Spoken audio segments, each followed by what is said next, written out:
Hello everyone, yogis, advanced yogis, non-yogis, brand new beginners, whoever you are, I'm excited that you've landed here. And today in this video, I am going to teach you 3 steps to learning downward facing dog.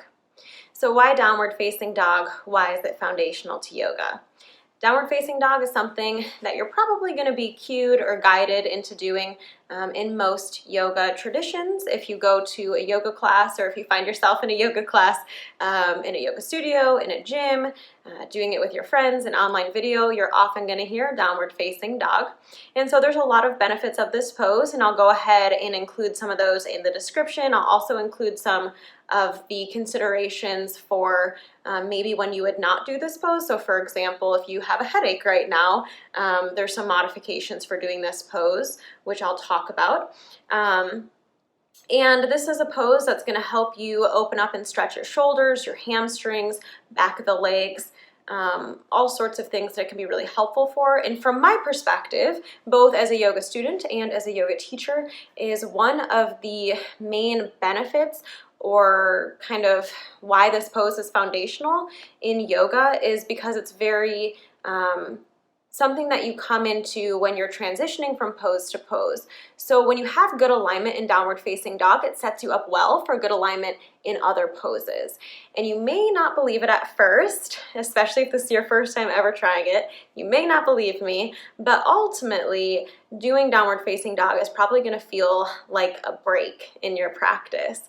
So again, it's a very transitional pose, kind of meaning that it's something that ties together multiple other positions, and so you often return to it. And over time, I'd be curious to hear from you if when you return to it, it starts feeling like the easiest pose that you're doing or like a break. So go ahead and join me in learning downward facing dog in 3 steps.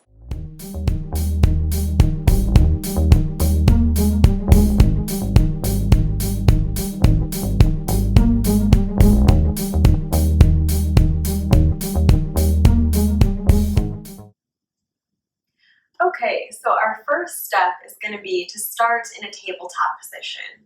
So go ahead and find a place either on your mat or the floor and set up a strong foundation for your downward facing dog by step 1, tabletop.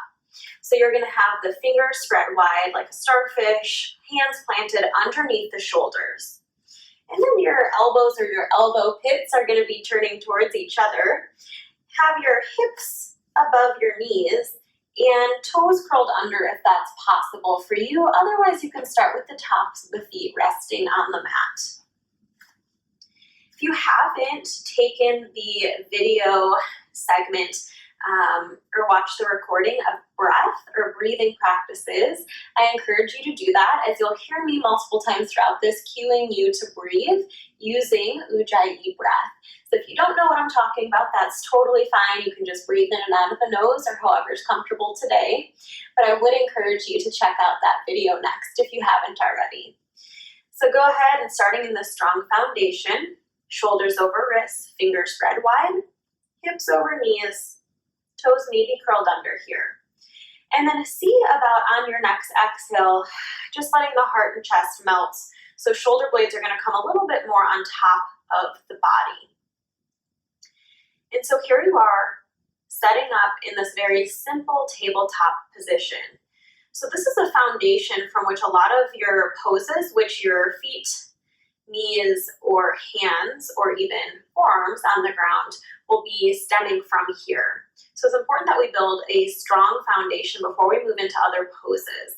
To warm up the spine a little bit and just loosen up the body, we're going to take a few passes of cat-cow. So a little bonus here in this step 1. So you're going to inhale, drop the belly, tailbone lifts, extend the heart and chest forward, gaze lifts.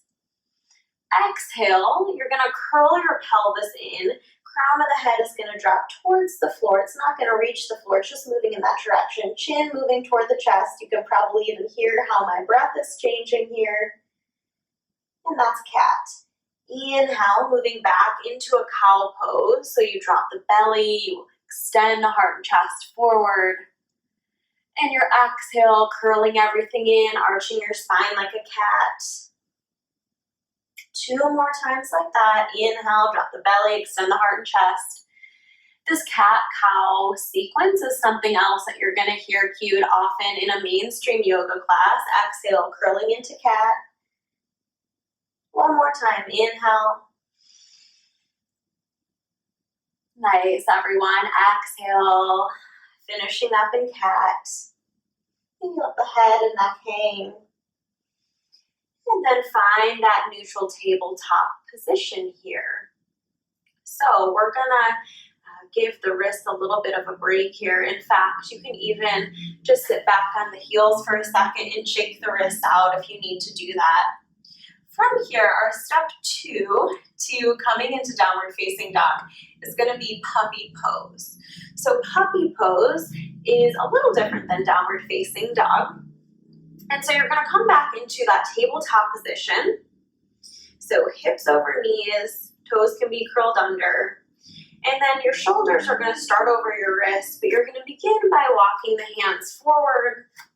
And you're keeping your bottom in the air where it is, so right above the hips. And you're going to melt the heart and chest to the ground. So your chin might hit the ground, your forehead might. Your forearms are still off the mat. And actually, I walked my hands so far forward that some of my fingers are even off of my mat. Your ears are about between the biceps here. And again, chest, chin, forehead, melting to the floor. And breathing here. So see if you can connect to that inhale and exhale through the nose with that slight constriction in the back of the throat, loud enough for you to hear it. Sounds like the ocean in the back of the throat.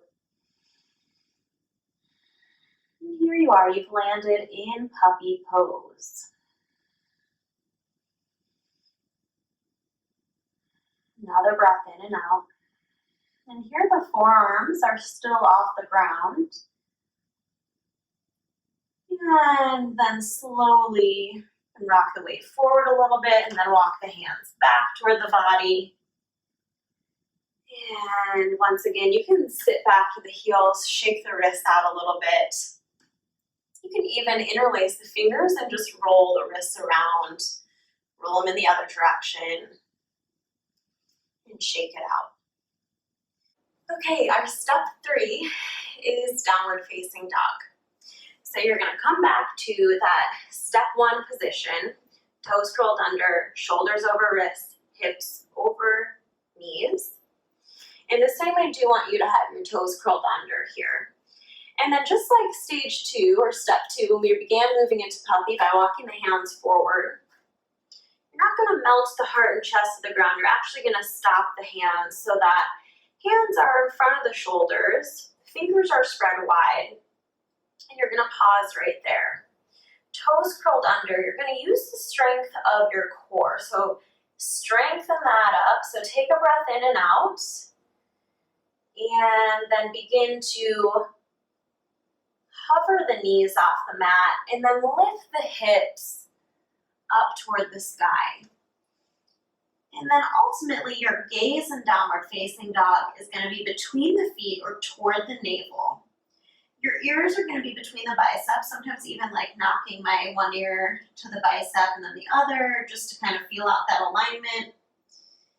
And then your heels are working toward the mat, but they never have to reach. So you can look up here and see that my heels are off the mat still. You can gaze up to the hands. Make sure fingers are spread wide. And your wrist creases can be in alignment with the top of your mat. And then again, gaze between the legs or towards the belly button. And then any movement here that feels good. So you might have already been taking some movement, or you might have been kind of too focused on listening or figuring out what to do here. So you can bend one knee and then the other. It might just feel good to what we call walk your dog here.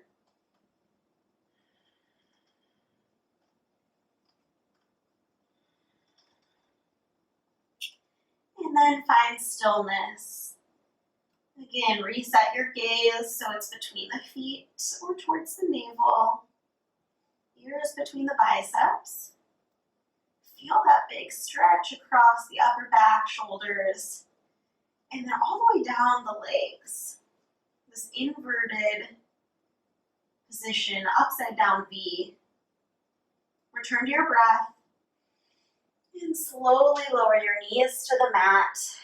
And you can sink the hips back towards the heels and let the forearms rest. You can land in a child's pose for a moment with the forehead resting on the floor.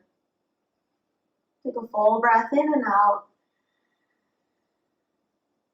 And then slowly you can walk the hands back towards your body.